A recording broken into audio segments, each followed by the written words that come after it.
Okay, I have another melody that sounds very similar to Morning Blues. This is Hesitation Blues, and I put quite a few different bonus audio tracks of Hesitation Blues performed by different white as well as black traditional artists from the 1920s and the 1930s.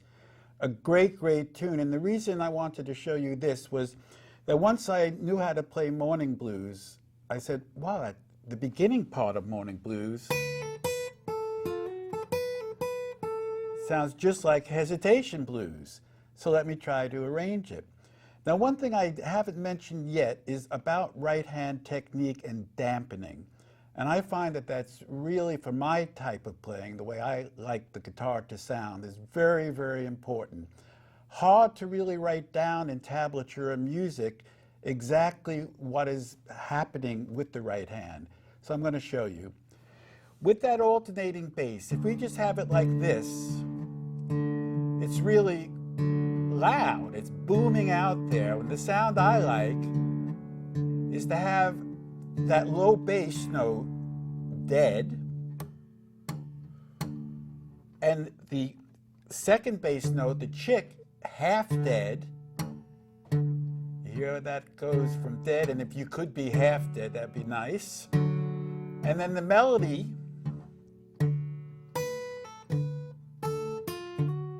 that to ring out and just to be pure sound. So what I do is I put the palm of my hand on the sixth string. So it's really resting on that sixth string, the palm on it, and then this part of my hand is just touching on the fourth string. Then you're going to have to find a position that you're comfortable with to do this if you want to go and try to get this sound. Now you also notice that my pinky is resting. It's not pressing down on the face of the guitar. It's just resting on the guitar, and that helps me get into this position. It also helps me to really focus on the strength of my thumb. So this position is one that I recommend to all guitar players, especially if you want to play this type of country blues.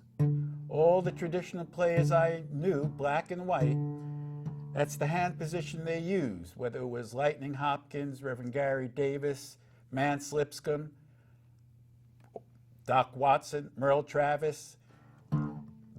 This is the way their right hand looked. They're not pressing down, they're just sort of resting it, flopping it on the face of the guitar, and it can be moving up and down. It's not fixed. It just gets you in a good position for dampening as well as for strength of the right hand. Now what happened with this tune when I was arranging it, I really had fun. It took me quite a few weeks. The first thing, being a jug band fanatic, I wanted to try to get the melody to be sounded against a jug. So it was very simple actually, once I figured it out, was just to have the melody line being also played on the sixth string while doing an alternating bass. So whereas in Hesitation Blues,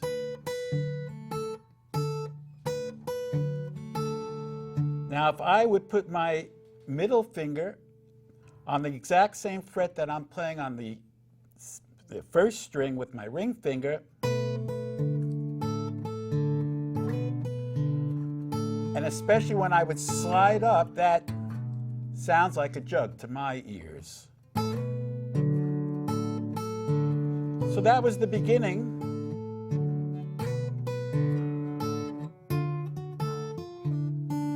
But I wanted to get the sound a little more interesting and intricate for that first phrase. So I came upon this.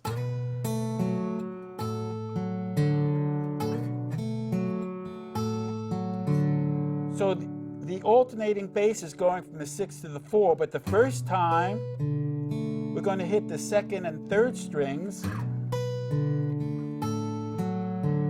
and then we're going to hit the third and fourth strings.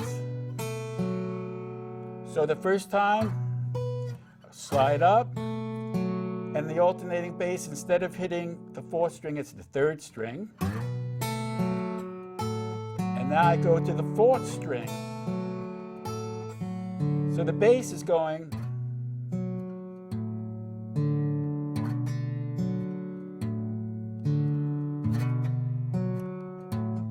and putting it together.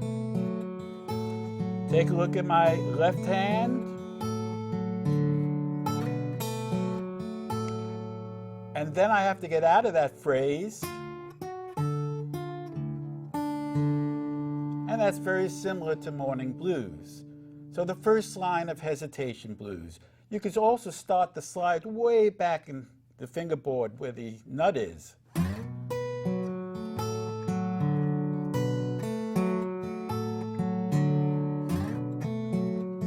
Stop. So that's back into that same D position. And then you're going to pull off your middle finger against your index finger. And again, with a pull off, sometimes when I'm doing workshops, I see people do a pull off like this. Just popping their finger off the fingerboard. It's not done in that motion. You're going to go down parallel to the fingerboard.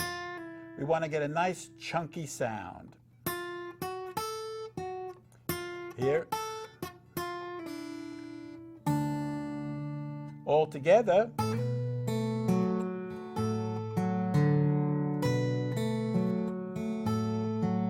Slide it. Stop. And now to go into the next line, we go into a barred position, but we have our ring finger on the 7th fret of the 2nd string. And instead of going, you could do that, but this sounds better to my ears. So now we go from a pull-off, then we go to a hammer-on, index, middle finger, from the 8th to the 9th fret.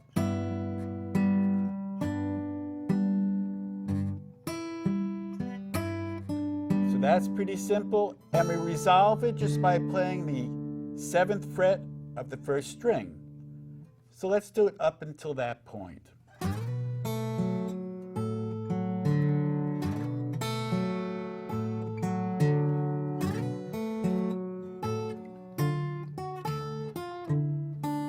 Hammer.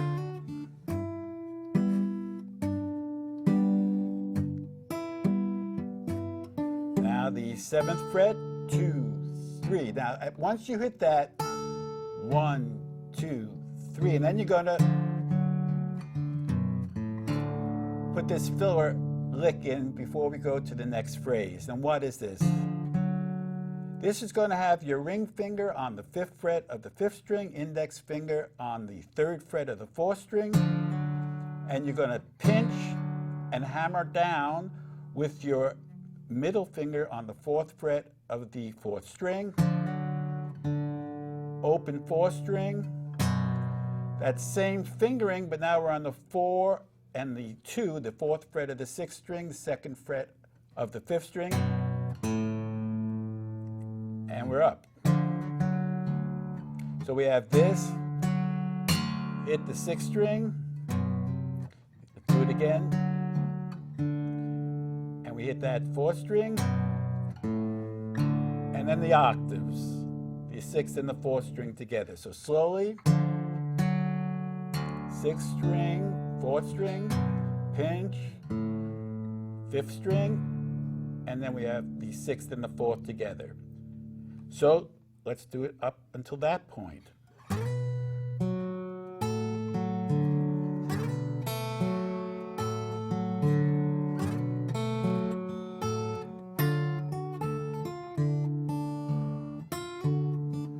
The bar,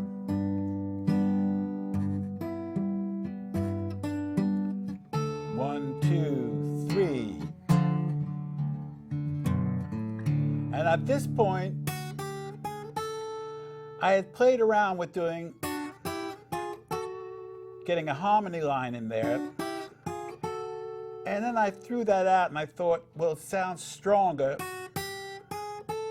just doing that chromatic little lick, and then that goes into the A7th here,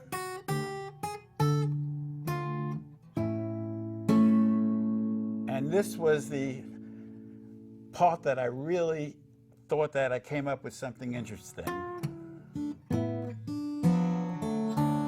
So here, we're going to pull off from the 8th to the 7th fret of the 4th string. And then this fingering, this voicing, I have my index finger on the 5th fret of the 3rd string, pinky on the 7th fret of the 2nd string, and then our next voicing is the index finger on the 2nd fret of the 2nd string, middle finger on the 3rd fret of the 4th string.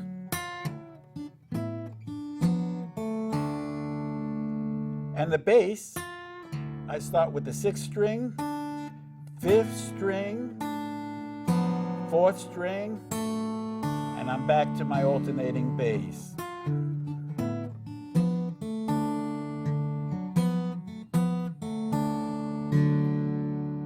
So, putting it all together, let's try it.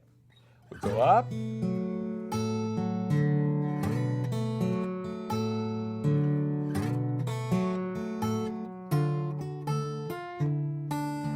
hammer that bar, dampen it, 1, 2, 3.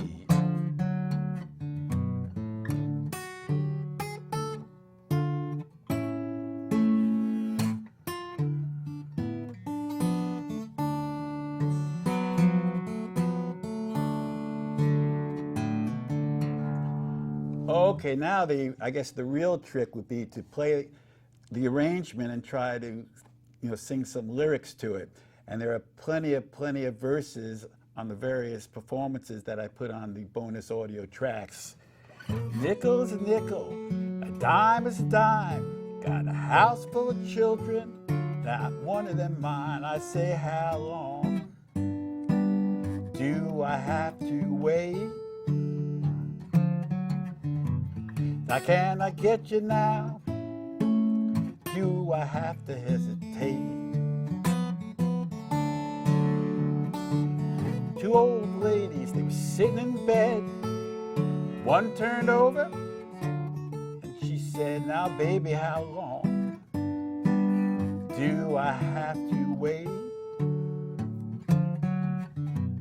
Now can I get you now? Do I have to hesitate?